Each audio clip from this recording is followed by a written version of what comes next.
what I've realized over the last few years is that we look at creativity in much too narrow a way.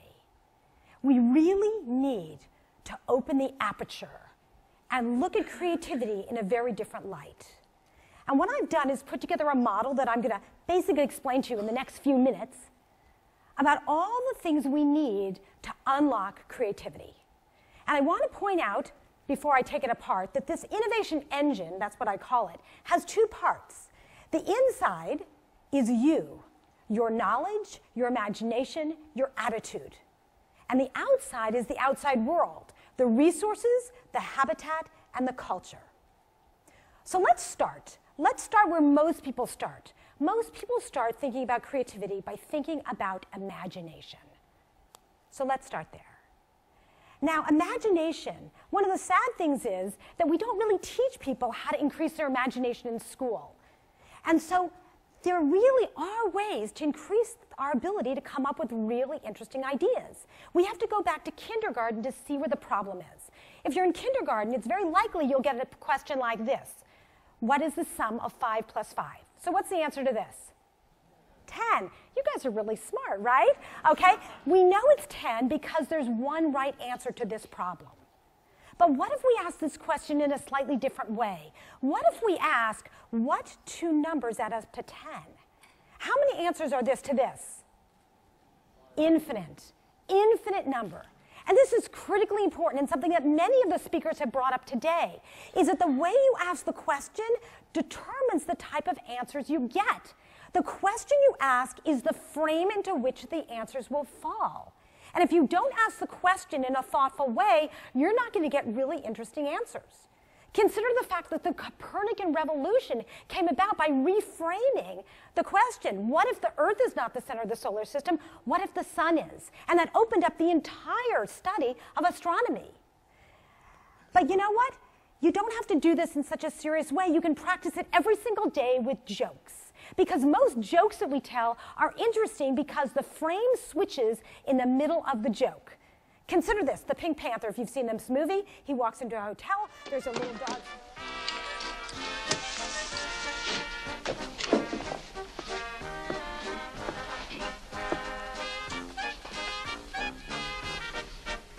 Does your dog go bad? Oh? Oh. Nice doggy.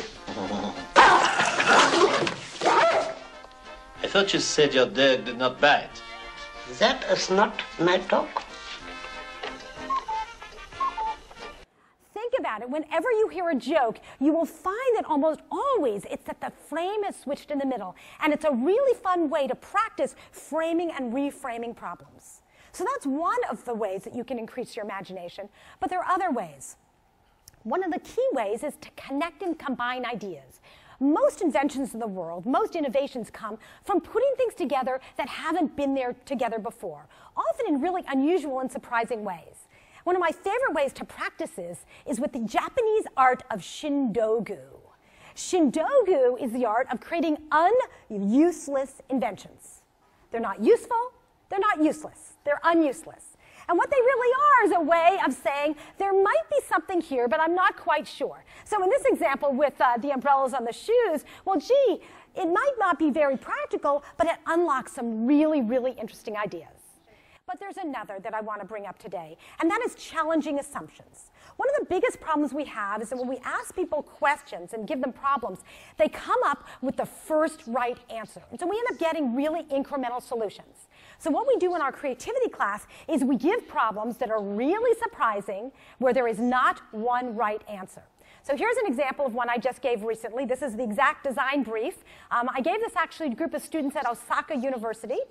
And their challenge was to create as much value as possible, value measured in any way they wanted, starting with the contents of one trash can.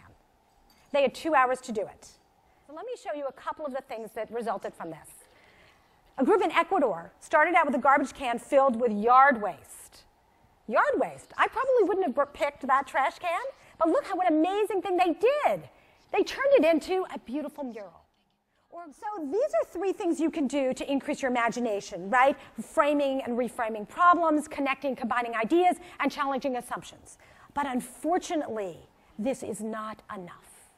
You need to look at the other pieces of the innovation engine. And one of the next pieces on the inside is your knowledge. Your knowledge is the toolbox for your imagination.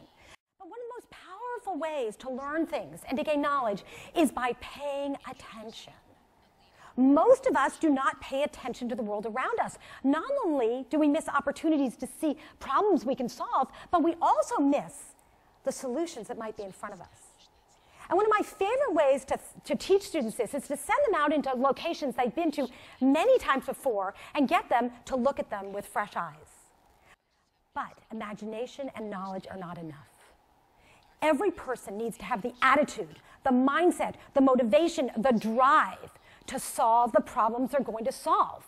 If you don't have that drive and that motivation, you're not going to connect and combine ideas. You're not going to reframe problems. You're not going to challenge assumptions and go beyond the first right answer. Most people, unfortunately, view themselves as puzzle builders. They basically see themselves as having a very defined task, and their job is to get all the pieces and put them together to reach that goal. But what happens? If you're a puzzle builder and you're missing 1 or 2 pieces, what happens? You can't reach your goal. True innovators, true entrepreneurs actually see themselves as quilt makers. They basically take all the resources they have around them. They leverage the things, even the garbage can, right? They leverage the materials they have that are available to them and create something that is surprising and really fascinating. So this is our internal combustion engine for creativity. Our knowledge is a toolbox for our creativity. Our imagination is the catalyst for the transformation of that knowledge into new ideas. And our attitude is the spark that gets this going. But unfortunately, that's not enough. And it's one of the reasons why there are so many amazingly creative people who are basically not living up to their creative potential, because they're not in environments that foster and stimulate and encourage this type of innovation. So we have to look at the outside of the innovation engine. Let's start first by looking at habitats. Now, habitats include several things. It's certainly the people you work with. It's the rules. It's the rewards. It's the constraints. It's the incentives. But even more than that, it's the physical space. Consider the fact that when we're little, when we're kids, we go to kindergartens. They're stimulating environments. You walk in, you know it's a place you're supposed to be creative. It's colorful. There are a lot of manipulatives. The room is very flexible. But unfortunately, you graduate from this type of environment, and you get to go study somewhere like this. The chairs are lined up in rows and columns. They're bolted to the floor. And if you talk to anybody, you get in trouble. The thing is, the space we're in tells a story. Every space is the stage on which we play off our life. And it tells us what role we play, how we should act. I'm fortunate enough to teach at the D School, and these are actually some pictures from my class. Now, it might look like the kids are back in kindergarten. They're actually working on a very sophisticated problem here, as are the students in this picture. But the room is much more like a kindergarten space with lots of manipulatives, lots of things to prototype. The room is set up, it's like a theater. We can set it up differently every 5 minutes, depending upon what we want to do. Nothing is bolted down. Really innovative firms know this as well. This is a picture from Google in Zurich. This is a picture from Pixar. These are not frivolous, because these are messages that the company is giving to the employees that's saying innovation, creativity, and playfulness are valued here. But this is not enough. We also have to think about the resources we have in our environment. And resources come in so many different flavors. Unfortunately, we think of resources as things like money. And money is a fabulous resource. We certainly benefited from it here at Stanford and Silicon Valley. But it's one of many resources that we have available to us. We need to look at the natural resources. We have to look at the processes we put in place. We have to look at the cultures we build. So here, picture of this city, think of the culture there. Culture is important. Culture is the last piece of the innovation engine. Culture is like the background music of any community, of any organization, of every team, of every family. And I'm going to play you 2 video clips to demonstrate this. Think of the music in these video clips as the culture in each of these scenes. I'm going to play the same clip twice. This is a clip from 1919 Coca-Cola bottling factory, okay? And I want you to think about how you feel, whether you would want to be there, and what you think is in those bottles.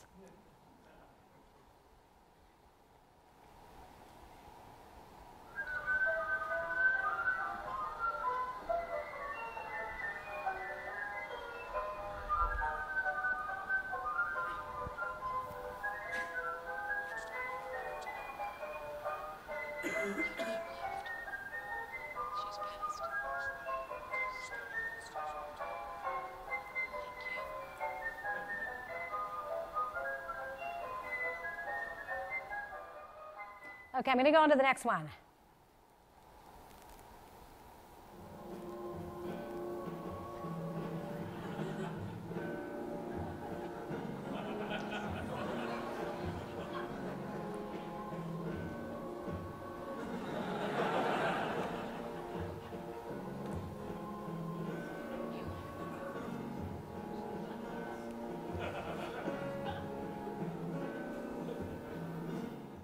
Okay, you got the point, right? So the fact is, this is the outside of your innovation engine. But let's put it all together. Now you might say, okay, Tina, that's really interesting, but how come you have this fancy Mobius strip here? You could have just had an inside and outside. But it's a Mobius strip because the inside and the outside are completely woven together, and nothing can be looked at in isolation. Let me show you how. Imagination and habitat are parallel here, because the habitats we build are the external manifestation of our imagination. If you can't imagine it, you can't build it. And in addition, the habitats we build directly affect our imagination, the way we think, the way we feel, the way we act. This is also true with knowledge and resources. The more we know, the more resources we can unlock. And the more the type of resources we have determine what we know, right? The more we know about fishing, the more fish we're going to catch. The more fish we have in our environment, the more likely we know about fishing. This is also true with attitude and culture. Culture is the collective attitudes of the community, and the culture clearly affects how each of us thinks. The wonderful thing, though, is this Mobius strip of the innovation engine is so powerful that you can start anywhere. If you're the manager of an organization, you can think about the culture and set the culture. You can build habitats that stimulate the imagination. If you're an individual, you can start by building your base of knowledge. You can start with a passion and attitude that you're going to solve a problem. You can start anywhere to get this innovation going. The most important thing is that everyone has the key to their innovation engine. It's up to them to turn it. Thank you.